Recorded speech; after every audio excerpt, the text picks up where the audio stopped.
Ganun kay Mark, lagyan natin dito lahat. Na napagalitan dahil walang medyas. Pero ngayon, ayan, nagme-medyas na siya. Oo, kay Mark yan. At hindi na raw sa uwi ng Canada. Dito na raw siya mananang Pilipinas. Alisin niyo sa plastic, ha?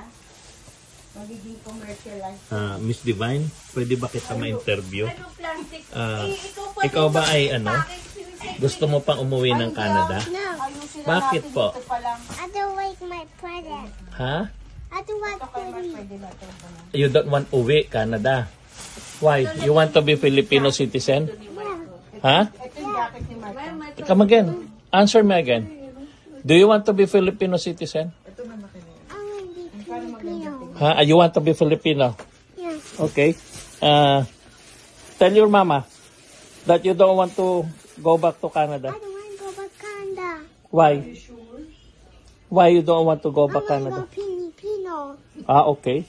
So, Philippines is great? Yeah. Yeah? Okay. A lot of That's toys. good.